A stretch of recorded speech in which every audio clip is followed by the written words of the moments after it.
Սիրելի հայրենակիցներ, այսօր ժամին ես ուզում եմ ներկայացնեմ ձեզ այս խայտառակ ընտրությունների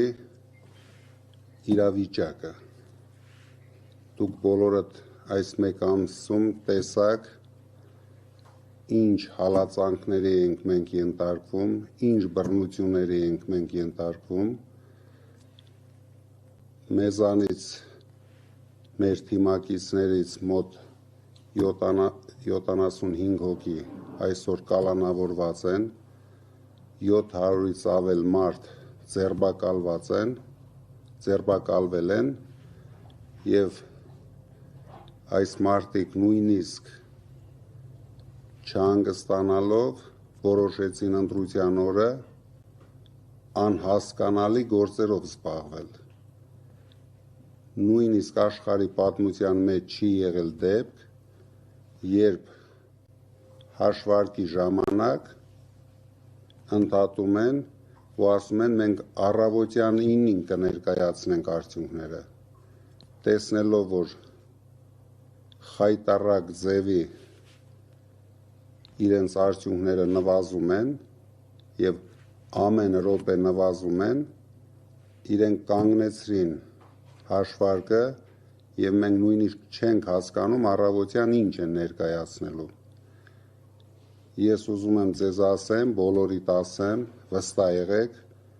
ընտրությունները դեռ չեն ավարտվել, ընտրական արդյունքները դեռ չկան, դրա համար մի անհանգստացեք, ինքը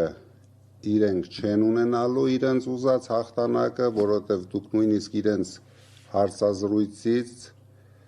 իրենց դեմքերի արտահայտություններից արդեն կռահեցիք, որ իրենց գործերը լավ չեն գնում։ Իրենք ընդամենը 30% տվյալներ ունենալով հայտարարում են, որ արդեն հաղթել են։ Բայց դուք գիտեք, որ 30%-ը դա ընդամենը գյուղական վայրերի արդյունքներն են, հենց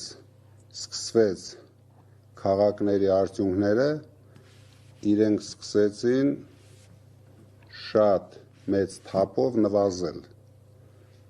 Դրա համար անցան հատուկ գործողությունների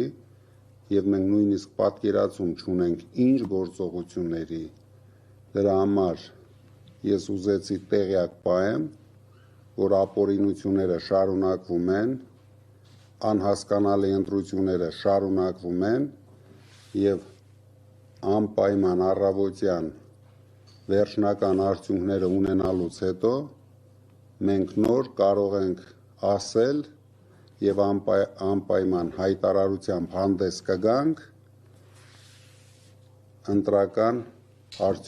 ընտրության արդյունքների մասին եւ նորից մեր կարծիքը կհայտնենք։ Դուք տեսնում եք ինչ են անում, նույնիսկ գիշերվա ժամը 12-ին մեղրի տանում են, լցնում են ընտրատեղամաս զինվորականներին, որ քվեարկություն անեն, անպայման ցանկություն ունենալով հաղթել այս ընտրապայքարը, չունենալով դրա համար ոչ մի հնարավորություն։ Իրենք դա զգացին, հենց սկսեցին արդյունքները հաշվել, հենց սկսեցին քաղաքների արդյունքները հաշվել։ Դրա համար շատ շնորհակալ եմ մեր լրագրողներին այսօր ժամին այս հարցազրույցի համար եւ անպայման մենք առավոտյան ձեզ կներկայացնենք ճշգրիտ տվյալները։